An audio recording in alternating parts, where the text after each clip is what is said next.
series of terrorist attacks this past weekend.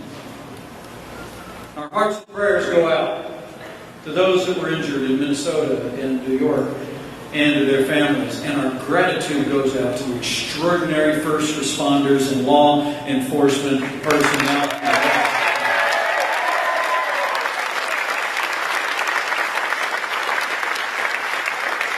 Even today, an apprehension of a terrorist suspect in New Jersey. Perhaps we hope the very mastermind of what happened in New Jersey and New York. The reality is, men and women, the people of this country know that weakness arouses evil.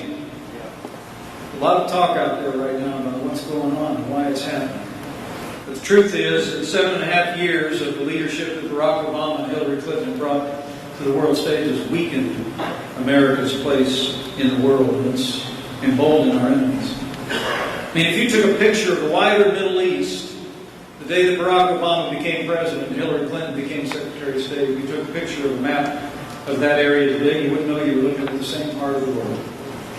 The policies and decisions of Hillary Clinton and Barack Obama to precipitously withdraw troops from Iraq, the hard-fought gains of our American soldiers squandered because of the vacuum that they left behind. It truly is extraordinary.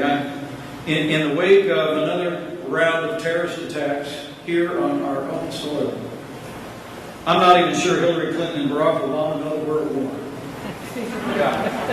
The White House said today that we were in, did you hear this? That we were in a narrative fight. A narrative battle. Well, we're not in a narrative fight. We are in a fight against an ISIS caliphate that must be confronted, and Donald Trump, as president, will rise up American forces and hunt down ISIS and destroy them at their source.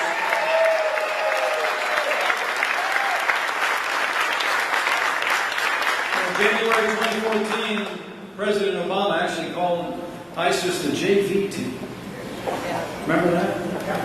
And even as recently as this weekend, Hillary Clinton's running mate said that we've made significant progress, significantly improved the situation. All the while, a soldier of the Islamic State was wielding a 5-inch knife in a mall in Minnesota. At least that's how ISIS put it. You know, the truth of the matter is we know that they've just been in a narrative of denial.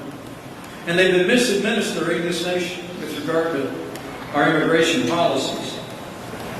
Just broke today in the Associated Press that the Obama administration wrongly granted citizenship to more than 800 immigrants awaiting deportation to countries of concern to our national security. Donald Trump, compared to Hillary Clinton's plan to expand our refugee program by 550%, when Donald Trump becomes president of the United States, we will have extreme vetting from immigrants coming from troubled parts of the world. We will suspend the refugee program coming from Syria until we can know who those people are. Donald Trump will put the safety and security of the American people first and always.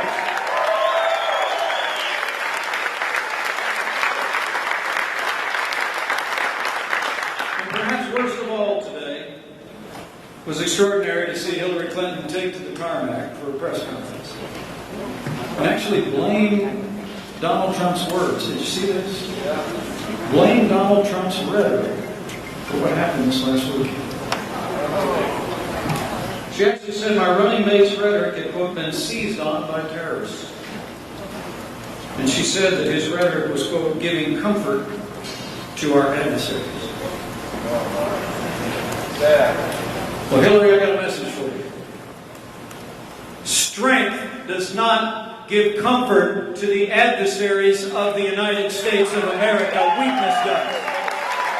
And that will end the day that Donald Trump becomes president of the United States. We cannot have 4 more years apologizing to our enemies and abandoning our friends. America needs to be strong for the world to be safe.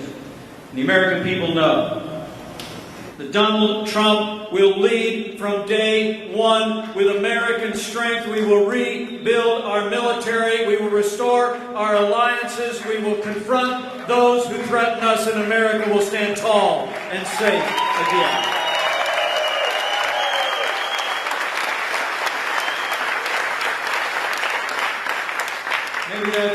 Maybe that's why today more than 160 retired admirals and generals and 17 Medal of Honor winners have endorsed Donald Trump as our next commander-in-chief.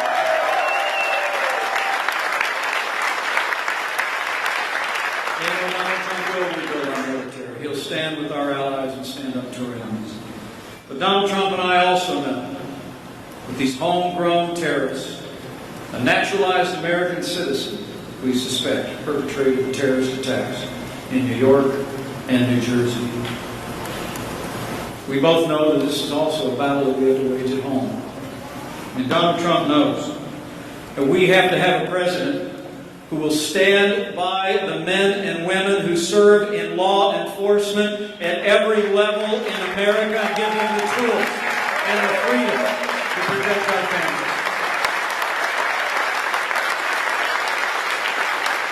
We got a lot of members of the law enforcement community here with us today. Would you mind joining me in just showing them how much we appreciate the sacrifices that they have made on our behalf?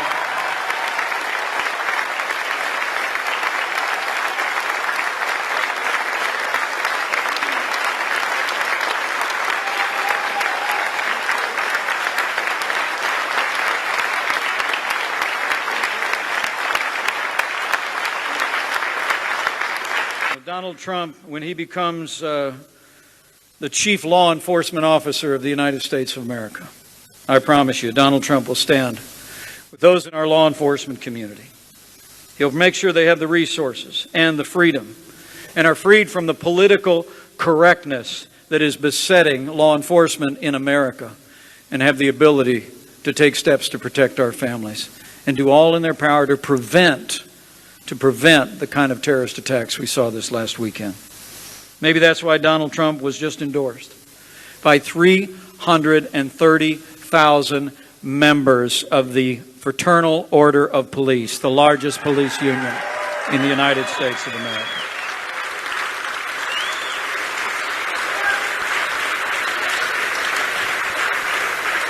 So when we make America great again, we start by making America safe again, don't we? But we've got to make America work again, too. The truth of the matter is, here in Iowa and in Indiana, my home state, and all across this country, we hear the rosy picture that the other side likes to portray. They point to those statistics they can find in the economy, but people know better. The truth is, we're in the slowest economic recovery since the Great Depression. The last economic reports show that this American economy, the most powerful economy on earth, by a lot, grew at 1% in the last quarter. We have the lowest labor participation rate since the 1970s when I got out of high school. And most shockingly of all, today there are more than 7 million Americans more living in poverty than the day that Barack Obama became president of the United States. Hillary Clinton's policies, more of the same. I got to tell you, I watched most of that speech she gave at her national convention a couple months ago. I couldn't watch all of it.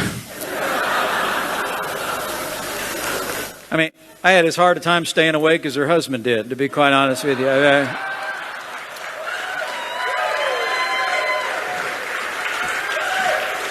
You know, it wasn't that it was so long and late. I mean, it was just, there wasn't anything new, right? I mean, the truth of the matter is that her policies she's literally running on a third Obama term. She wants, after tax increases under Barack Obama, she wants to raise taxes by more than $1 trillion after nearly doubling the national debt to $19 trillion that we're piling on our children and our grandchildren. She wants to increase spending a minimum by another $1 trillion. Sees Obamacare as just a good start. For heaven's sake, she almost invented it back when we used to call it Hillary Care. Remember that? More of the war on coal, more of the avalanche of red tape that's stifling the American economy. It truly is extraordinary. Now, the other side says that with all their rosy depictions of our economy, they said, you know, this is the best we can do. People in Iowa know better, though, don't we? It's not the best we can do. It's just the best they can do. And when Donald Trump becomes president of the United States, we're going to get this economy moving for all the people of Iowa and all the people all across the United States of America. Because Donald Trump has a plan. Donald Trump and I have a plan to reignite the American economy through the time-honored principles that go all the way back to the days of Ronald Reagan and even to the days of President John F. Kennedy. For starters, we're going to cut marginal income taxes across the board for working families, small businesses, and family farms. And we're going to end death taxes once and for all. We're going to lower business taxes in America from one of the highest in the world to 15% so businesses in Iowa can compete and keep jobs here in Iowa and not export them around the world. And we recognize that the avalanche of red tape has been stifling growth in our economy. We had a heartbreaking story earlier this year in the Hoosier State. A company called Carrier picked up the phone one morning, called me at the governor's office and said, we're going to take 1,400 jobs out of Indiana that have been there for decades and we're going to move them to Mexico. I asked them why, and they told me, well, for starters, all of our competitors are already in Mexico. That's what they told me. They said, secondly, there's just been an avalanche of red tape coming out of Washington, D.C.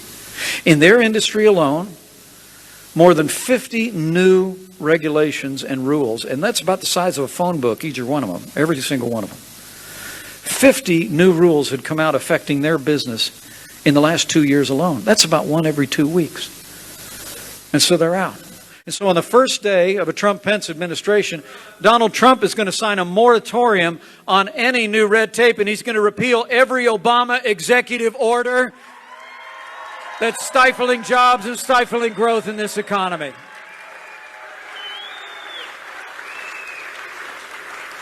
And Donald Trump has a plan to end illegal immigration once and for all in America. We're going to build a wall, we're going to enforce our laws, and we're going to make sure that American citizens and those here legally have an opportunity to work in the American economy.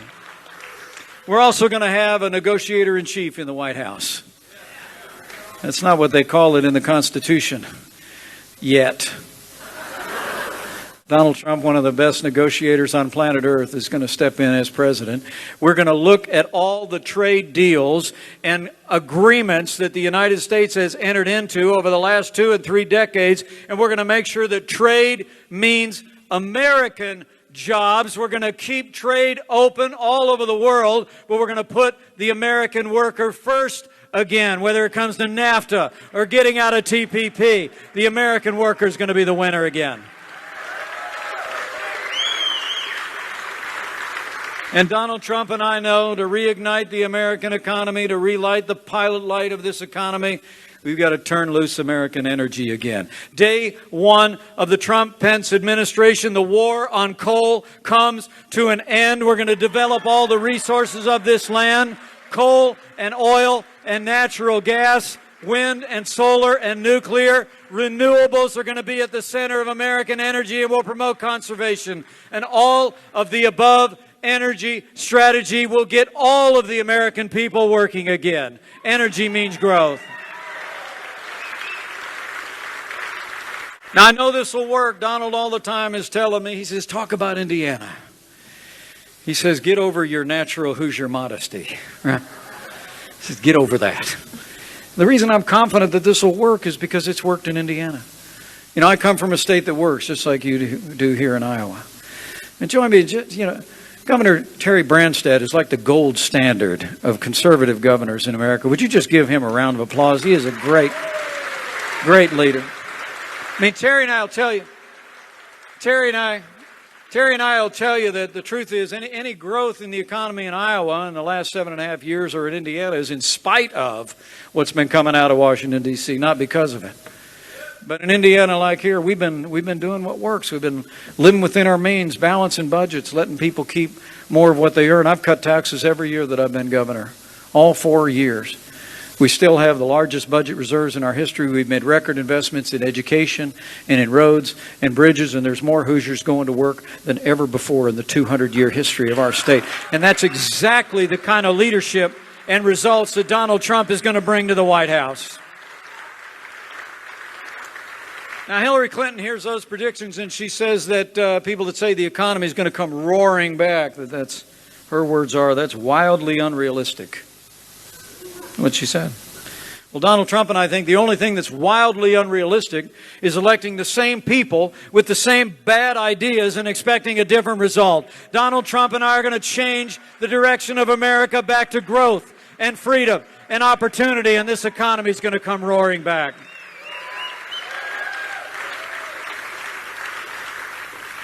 You know, we've got prosperity on the agenda this year.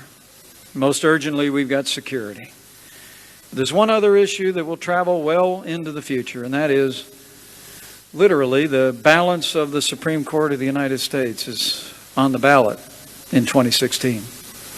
With the passing, untimely passing of the late and great conservative jurist Antonin Scalia, the balance of the Supreme Court is literally in the hands of the American people, which is, I think, right where it should be. In recent years in this administration, it seems like there's no aspect of our lives too small for this administration to supervise, no provision of the Constitution too large for them to ignore. Elect Hillary Clinton as your next president, you better get used to more unelected judges using unaccountable power to make unconstitutional decisions. But elect Donald Trump as your next president. And we will have appointments to the Supreme Court that span into the decades that will honor and uphold the Constitution of the United States of America and all of our God-given liberties.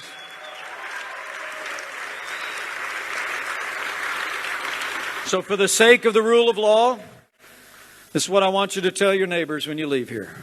For the sake of the rule of law, for the sake of the sanctity of life, for the sake of the Second Amendment to the Constitution of the United States, for the sake of all of our God-given liberties, let's decide right now here in Iowa that the next president to make appointments to the Supreme Court of the United States will be President Donald Trump.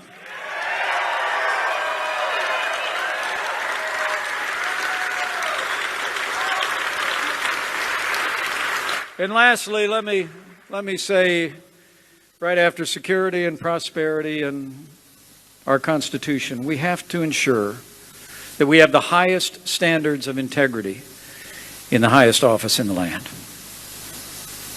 You know, it really is extraordinary. Since I joined this campaign a few months ago, most days I get up and I turn on the television with a stick. You just never know what's going to be on. The media spends more time talking about what Donald Trump said in the last 30 minutes than they do talking about what the Clintons have been up to for the last 30 years. But the American people are on to them. They're on to them. Men and women, it's just been hard to keep up. And I don't want to keep you all night to try and go through the avalanche of controversies that are swirling out of her years as Secretary of State, her years with the Clinton Foundation. You know that foreign contributors and foreign governments cannot contribute to political campaigns in the United States. And yet, Hillary Clinton, while she was Secretary of State, had the Clinton Foundation accepting tens of millions of dollars from foreign governments and foreign billionaires. And the result of it was the AP reported that half of the private meetings that she gave as Secretary of State were with major foreign contributors to the Clinton Foundation. Now they said that if she's elected president that they'll no longer accept foreign donations because it'd be a conflict of interest. I'm trying to figure that one out. So it wasn't a conflict of interest. It'd be a conflict of interest if you were president, but it wouldn't be a conflict of interest if you were Secretary of State in charge of all the foreign policy of the United States of America. You know, the American people are tired of that kind of pay-to-play politics and double talk, and that's going to end the day that Donald Trump becomes president of the United States. When Donald Trump becomes president, I promise you, we're going to uphold the highest standards of integrity in the highest office in the land. And his only special interest will be you, the American people. And he's going to fight for you every single day. You know, with this I'll close with one admonition, but also, you know, as we talk about the choice, and the choice could not be more clear. And in my lifetime, men and women, I've never seen a clearer choice. Have you? I mean, this is not a choice between someone who will have America growing this much and one who will have America growing this much. Sometimes it's been that way in my life. This is a choice between whether we're going to continue going downhill toward a weaker America, a more vulnerable America, a weaker economy, walking farther away from our constitutional principles and the high standards in public life, or whether we're going to plant our feet and turn around and march back up the hill toward freedom and strength and American prosperity and our Constitution and our high standards. And I know what the American people are going to choose.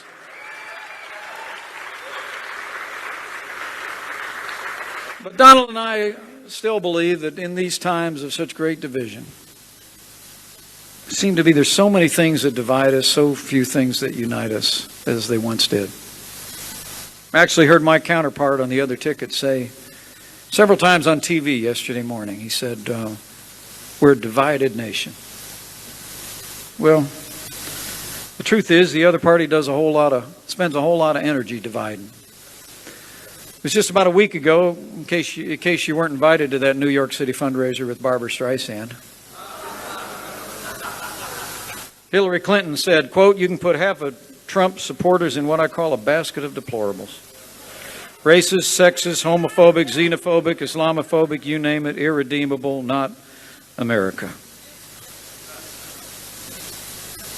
That's just carving up Americans and name calling. We know better than that. Donald Trump and I know there will always be more that unites us in these United States of America than will ever divide us. And when the Trump-Pence teams arrives in the White House, we're going to unite the American people behind the ideals and principles that have made this country great and will make America great again.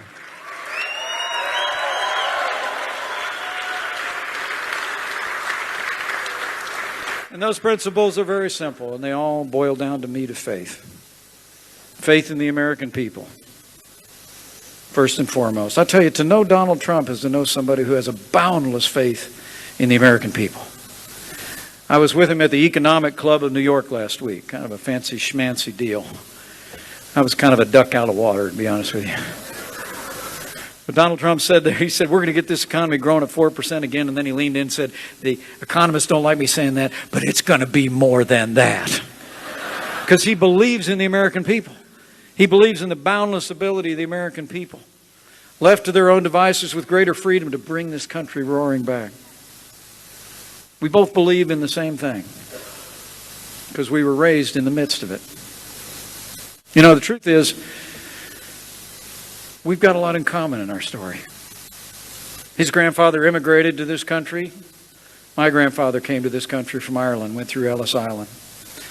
My grandpa got on a train. He went to Chicago, Illinois, drove a bus for 40 years. I was named after that Irishman, and he passed away when I was 26, and I can't imagine what he's thinking today.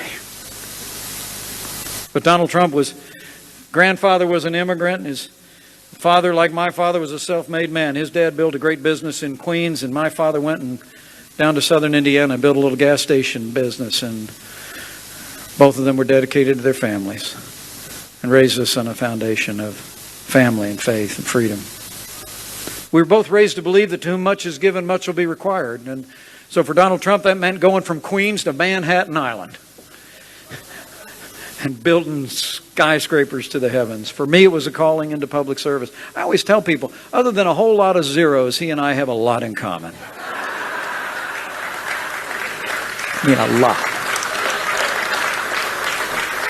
And that's a belief in the American dream, because we lived it. It's not a bumper sticker in our lives. It's what we saw. And it's what we believe in this country today. And I promise you that when when Donald Trump becomes president of the United States, we're going to fight every day to open the doorway to the American dream for every American, regardless of race or creed or color or gender, and we're going to reunite the passion for the American dream all across this country and unite this nation around it. It's not just about faith in our people, but it's also recognizing that what's ever been true of this nation is still true today. That we are and shall ever be, from the time the Mayflower first arrived to this day. We are one nation, under God, indivisible, with liberty and justice for all.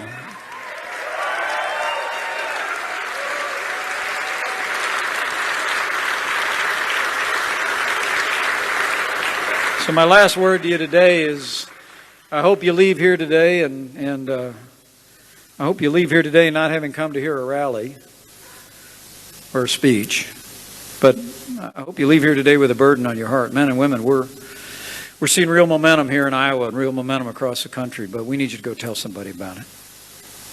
We need you to tell somebody that we have a campaign and a candidate that's got a vision for the American people, faith in the American people, and faith in that foundation of this nation that can truly make America great again. But it's going to take all of us to do it. I mean, the truth is, it's going to continue to get rough from here in. I mean, politics is rough and tumble business, and there's going to be a lot of jousting and a lot of noise and a lot of distractions. But I just encourage you to remember this: all the TV shows in the world, all the front pages of newspapers in the world, all the website stories and tweets do not matter one iota of you leaning over a backyard fence, stopping at a co-worker's desk, talking to somebody at your place of worship, or stopping outside the drugstore and telling them why we must ensure that Iowa sends Donald Trump to be the next president of the United States. You have the power. You have the power. So let's go do it. So let's go do it. We have a choice to make, so here it is. Let me lay it out for you one more time, and then I'll let you get to your evening. If you want a president who will protect this nation, rebuild our military, restore our relationship with our allies, and stand with them and oppose our enemies and hunt down and destroy those who would threaten our people and inspire violence in our homeland. If you want a president who will restore law and order to the cities and towns of this nation, who will stand by law enforcement at every level and ensure they have the resources and support from the highest level to do their work, if you want a president who will cut taxes, grow the economy, squeeze every nickel out of that bloated federal bureaucracy, and repeal Obamacare lock, stock, and barrel, if you want a president who will build a wall, make Mexico pay for it, and reform our immigration laws so that our laws work for the citizens of this country and those who are here legally. And lastly, and I worked in Washington for 12 years, and I promise you this one: if you want a president who will upend the status quo in Washington, D.C., and uphold the Constitution of the United States of America, then let me tell you, Iowa, tell your neighbors, tell your friends, tell your coworkers, if you want all those things, you have but one choice. And I'm here to tell you, that man is ready. This team is ready.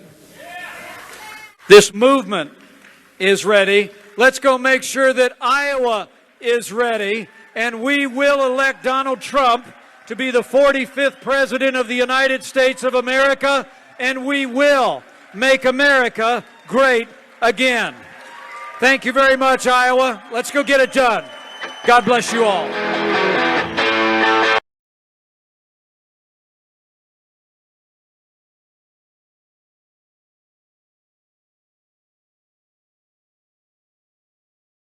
All right, thank you very much, everyone, for joining us and choosing us as your stream of choice. We apologize that there was a late start, but there was another feed that I could have used through the Associated Press, which we pay for. But the I guess the audio was bad, and also the lighting was weird. It was way too white. I don't know. It was weird. So I couldn't use it, so I had to wait for Reuters. But anyways, we hope that you enjoyed it. And you guys didn't miss much anyways. He was only speaking for like 2 minutes when I turned it on. So you guys didn't miss nothing. Thank you very much, everyone. Hope to see you guys here tomorrow for another Donald Trump rally and I think another Mike Pence rally. We will upload another news video tomorrow morning. If you haven't checked out the one that from today, make sure that you go and check it out. It's on our channel. It has to do with the shooter, or I'm sorry, not the shooter, the guy that put the bomb in the Chelsea neighborhood in New York City. We identified him way before the mainstream media did. We uploaded the video at 5 a.m. The mainstream media started reporting it at 6 or 7 a.m. So we beat them to it, just like we've been doing for the last 2 weeks now, I guess. So stay tuned for tomorrow's video on the news. So yeah, guys, thank you very much for watching. Thank you to all the moderators for being awesome. Big shout out to you guys. And see you soon. Peace.